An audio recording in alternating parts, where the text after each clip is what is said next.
ബാബുക്ക ബാബുക്ക വാതിൽ തുറക്ക്. ബാബുക്ക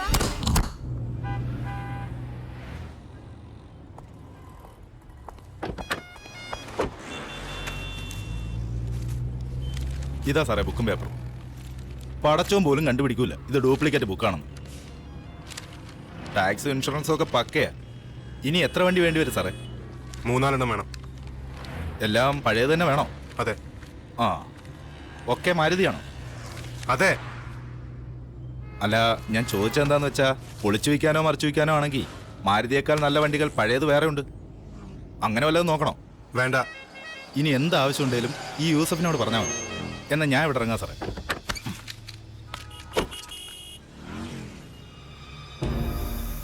ഞാനിതിന് മുമ്പും പറഞ്ഞിട്ടുണ്ട്, ഇങ്ങോട്ട് ചോദ്യമോ അഭിപ്രായമോ ഒന്നും പാടില്ല എന്ന്. മനസ്സിലായി, ഇനി ഉണ്ടാവില്ല.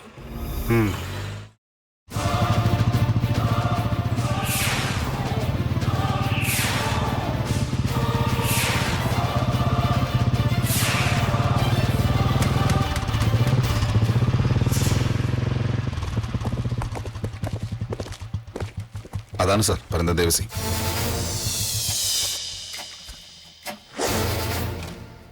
യൂസ്ഡ് കാറുകളുടെ കച്ചവട, ഒപ്പം കണ്ടം ചെയ്ത കാറുകൾ പൊളിക്കാനായിട്ട് വാങ്ങി വെക്കുന്ന പണി കൂടെ ഉണ്ട് പുള്ളിക്ക്. കഴിഞ്ഞ ദിവസം 8 പഴയ മാരുതി കാറുകൾ പുള്ളി ഒറ്റ പാർട്ടിക്ക് വിറ്റു. അതെനിക്ക് സംശയം തോന്നിയത്. ആർക്ക് വിറ്റു? അതാ സാർ പ്രശ്നം. ആളെ കണ്ടാ പുള്ളിക്കറിയാം, മറ്റു ഡീറ്റെയിൽസ് ഒന്നും അറിയില്ല എന്നാ പറഞ്ഞ. ആ പറച്ചിൽ ശരിയല്ലല്ലോ. എത്ര കാറാ താൻ വിറ്റത്? എത്ര? 8. താനെന്താ നിലത്ത് നോക്കി സംസാരിക്കുന്ന? മുഖത്ത് നോക്കി സംസാരിക്കടോ. ആർക്കാ താൻ കാർ വിറ്റത്? അതൊന്നും അറിയില്ല സാർ. ആ ഗഡിയുടെ മുഖം കണ്ടാലറിയാന്നല്ലാണ്ട് പേരും മേൽവിലാസവും ഒന്നും ഞാൻ ചോദിച്ചില്ല. ഇവിടെ മുഖത്ത് നോക്കി പറയടോ. 1ഉം 2ഉം അല്ല, 8 കാറുകളാ വാങ്ങിയത് ഒരാൾ. എന്നിട്ടും ഞാൻ ചോദിച്ചില്ലേ ആൾ ആരാണെന്നും എന്തിനാ ഇത്രയും കാറുകൾ വാങ്ങിയതെന്നും? ചോറും കച്ചവടം ഒന്നും അല്ലല്ലോ ഇവിടെ. ഏതെങ്കിലും ഇടിച്ചതോ തൊഴിച്ചതോ ആയിട്ടുള്ള വണ്ടികൾ ലേലം കൊണ്ടോ ആക്രി വിലയ്ക്ക് വാങ്ങിയാണ് ഇവിടെ കച്ചവടം. അത് വാങ്ങാൻ വരുന്ന ഗഡിയുടെ ഊരോ പേരോ ജാതകോ എന്തിനാ സാറേ വെറുതെ നമ്മൾ അന്വേഷിക്കണേ? കിട്ടുന്ന ചില്ലറ വാങ്ങി സാധനം തലേന്ന് ഒഴിവാക്കാന്നല്ലാണ്ട് കൂടുതൽ തിരക്കാൻ നിന്ന വേറെ ഉണ്ട് കച്ചവടക്കാര്. അങ്ങോട്ട് പോവും, നമ്മുടെ കച്ചവടം കട്ടപ്പുറത്ത്. അങ്ങനെ വേണ. ഈ വിറ്റ 8 വണ്ടികൾക്കും RC ബുക്കും സെയിൽ ലെറ്ററും ഒന്നും ഉണ്ടായില്ല? ഇതൊക്കെ ഒരു അഡ്ജസ്റ്റ്മെന്റ് കച്ചവടം അല്ലേ സാറേ? പൊളിക്കുന്ന വണ്ടിക്ക് എന്തിനാ കടലാസ്? തോമസേ, ഇവനെ വണ്ടി കയറ്റേ. അയ്യോ സാറേ, സെന്റ് തോമസ് സത്യമായിട്ട് ഒന്നും അറിയാത്തതുകൊണ്ടാണ് ഞാൻ പറയാത്തത്. പേരും വിലാസം ഒന്നും വേണ്ട, എന്തെങ്കിലും ഒരു തുമ്പ് കിട്ടിയിരുന്നെങ്കിൽ അവൻ ഇപ്പൊ സിമിത്തേരിയിൽ കുഴിക്കകത്ത് കിടന്നാനെ. അത്രയ്ക്ക് ദണ്ണുണ്ട് സാറേ എനിക്ക്. ആ പോർക്ക് എന്നോട് ചെയ്ത ചെയ്ത്തിന് സാറിന് അറിയോ? അവൻ എന്നെ ശരിക്കും പറ്റിച്ചു. തന്ന കാശ് കുറെ കള്ളനോട്ട്. അവനെ കുറിച്ച് എന്തെങ്കിലും അറിയായിരുന്നെങ്കിൽ ഞാൻ ഇതും ചുമന്നുകൊണ്ട് നടക്കുവോ? ഞാൻ ഇനി എന്താ ചെയ്യാ സാറേ? ഒരു വൈൽഡ് ഹണ്ട് തന്നെ വേണം മാരുതി കാറുകൾക്ക് വേണ്ടി. Alert all, highway petrol, rural stations and check post. സംശയം തോന്നിയ ഡ്രൈവറെയും വണ്ടി കസ്റ്റഡി എടുക്കാൻ പറയും. Sergeant, pass message. സർ.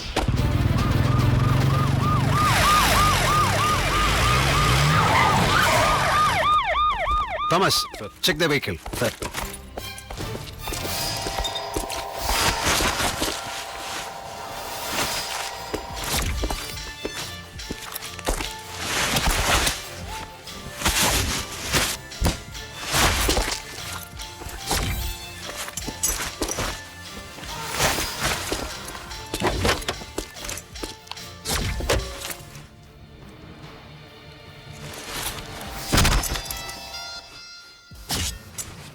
ആരാ ഇത് ചെയ്തത്? ഞാനാണ് സാർ. ഇതുവഴി ഓടിച്ചു വന്ന മാരുതി കാർ ചെക്ക് ചെയ്യാൻ തടഞ്ഞപ്പോ ഈ നായന്റെ മോൻ കാർ ഉപേക്ഷിച്ച് രക്ഷപ്പെടാൻ ശ്രമിച്ചു. ഞാൻ വിട്ടില്ല സാർ. ഒരു റൗണ്ട് ഞാൻ ശരിക്കങ്ങ് തീർത്തു. നിങ്ങൾക്ക് കിട്ടിയ മെസ്സേജിൽ പ്രത്യേകം പറഞ്ഞിരുന്നില്ലേ സംശയം തോന്നുന്ന മാരുതിയോടൊപ്പം ഡ്രൈവറെയും ജീവനോടെ പിടികൂടണമെന്ന്? ഇവൻ ഓടിയാ പിന്നെ എന്ത് ചെയ്യണം സാർ പറ? എന്തുകൊണ്ട് കാലിന് വെടി വെച്ചില്ല? ഓ, ആ സിറ്റുവേഷനിൽ കൈയും കാലും തലയും നോക്കി ഷൂട്ട് ചെയ്യലൊന്നും നടക്കില്ല സാറേ. അല്ലെങ്കിൽ ഇവനൊക്കെ ചാവേണ്ടവനാ സാറേ. റാസ്കൽ, ഇതുകൊണ്ടുള്ള കോൺസിക്വൻസസ് എന്തൊക്കെയാണ് തനിക്കറിയാം? ഒരു അഗ്നിപർവ്വതത്തിന്റെ മുകളിലാണ് ഇന്ന് ഈ സംസ്ഥാനം. അതിൽ നിന്ന് ഈ നാടിനെയും ജനങ്ങളെ രക്ഷിക്കാൻ സാധിക്കുന്ന ഒരു തെളിവിനെയാ താൻ ബുള്ളറ്റ് കൊണ്ട് അഭിഷേകം ചെയ്തിട്ടിരിക്കുന്നത്. നിന്നെ പോലുള്ള ഒരു ലോക്കപ്പിൽ വെച്ച് നെഞ്ചിടിച്ച് കലക്കി കൊന്നിട്ടുള്ളതിന്റെ അപമാനം മുഴുവൻ ഡിപ്പാർട്ട്മെന്റ് സഹിച്ചുകൊണ്ടിരിക്കുകയാണ് ഇപ്പോ. അറിയാതെ സാറെന്തിനാ ചൂടാവുന്നത്? ചത്ത സാറിന്റെ അളിയനൊന്നും അല്ലല്ലോ.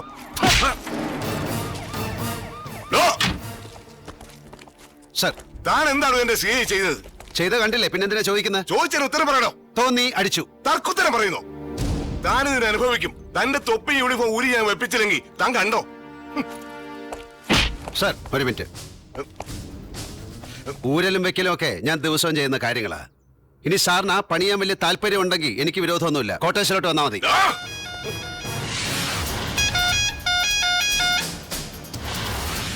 നിർത്തടാ. ആരുടെ 16 അടി നിന്നെ കാണാനാ? എടുത്തു മാറടാ. എടാ, എടുത്തു മാറ്റാനല്ലേ പറഞ്ഞത്? ഞാനങ്ങോട്ട് വന്നാലുണ്ടല്ലോ ആഴ്ചയിലെ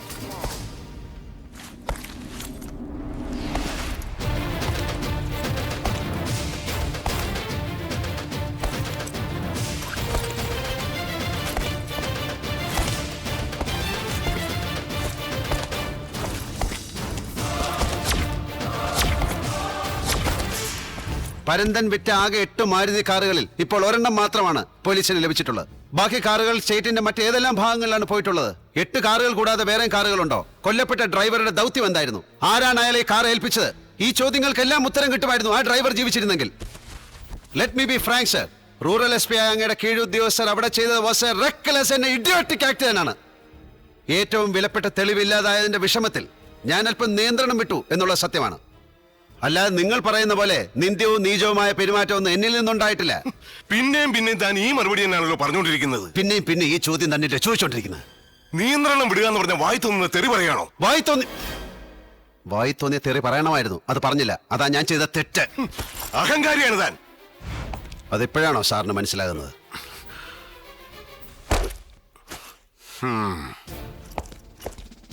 SP നായർ പരാതി പറഞ്ഞപ്പോ കേട്ടു, അതപ്പൊ തന്നെ വിട്ടു. Forget it. തന്നോട് മറ്റൊരു പ്രധാന കാര്യം എനിക്ക് പറയാനുണ്ട്. കേൾക്കുമ്പോ തനിക്കകത്ത് ഇഷ്ടമാവില്ല.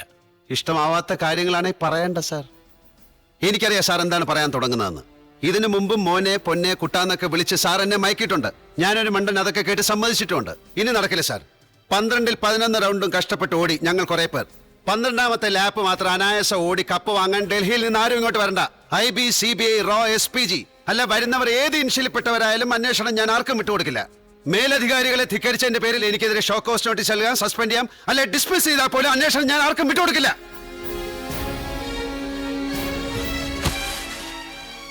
ദയവ് ചെയ്ത് ഞങ്ങളെ ആണും പെണ്ണും കെട്ടവരാക്കരുത് സാർ. I understand. ഹോം മിനിസ്റ്ററും DGPയും അങ്ങനെ ഒരു അഭിപ്രായം പറഞ്ഞു എന്നല്ലാതെ തീരുമാനമൊന്നും എടുത്തിട്ടില്ലടോ.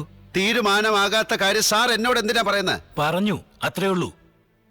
ഇക്കാര്യത്തിൽ തന്റെ നിലപാട് തന്നെയാ എന്റെയും. അത് എന്നോടല്ല പറയേണ്ടത്, അവരോടാണ്. ഹോ, തന്നോട് ഒരു കാര്യം പറഞ്ഞു നിൽക്കാൻ പറ്റില്ലല്ലോ. നിന്നുകൊണ്ടല്ല സാർ, ഇപ്പൊ ഇരുന്നുകൊണ്ടാണ് സംസാരിക്കുന്നത്. You are crazy. കിട്ടിയ ഒരു തെളിവ് നഷ്ടപ്പെട്ടു.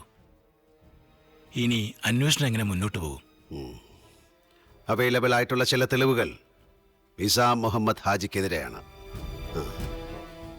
അദ്ദേഹത്തെ പോലീസ് കസ്റ്റഡി കിട്ടണം, ചോദ്യം ചെയ്യാൻ. ബഹുമാന്യനായ ഒരു സമുദായ നേതാവാണ് അദ്ദേഹം. അദ്ദേഹത്തെ പോലീസ് കസ്റ്റഡിയിൽ എടുക്കാന്ന് വെച്ചാൽ താൻ ഒരിക്കലും അയാളെ ചോദ്യം ചെയ്തല്ലേ? അത് അദ്ദേഹത്തിന്റെ വീട്ടിൽ. അത് പോരെ സാർ, കസ്റ്റഡി തന്നെ കിട്ടണം. ആ മാന്യത മറയാണോ എന്ന് എനിക്കറിയണം. ഹോം മിനിസ്റ്ററും DGPയുമായി ഞാനൊന്ന് സംസാരിക്കട്ടെ. Give me 24 hours. Fine sir. The day is 6th of December. We are running short of time. Let me remind you, sir.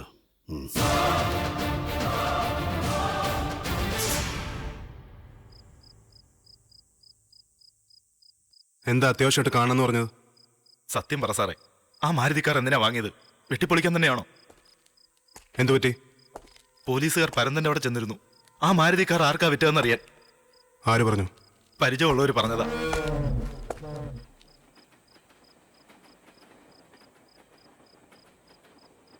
Police നിന്നെ തേടി വന്നോ?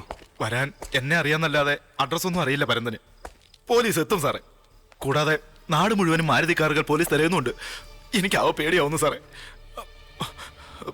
അള്ളാണ് സത്യം പറ സാറേ, എന്തിനാ ആ കാറുകളൊക്കെ വാങ്ങിയത്? എന്നെ തേടി പോലീസ് വരുന്നതിന് മുമ്പേ ഞാൻ അങ്ങോട്ട് പോയി പറഞ്ഞോട്ടെ ഉള്ള കാര്യം. പറഞ്ഞോ? പറഞ്ഞോളാം പറഞ്ഞില്ലേ? അത് പിന്നെ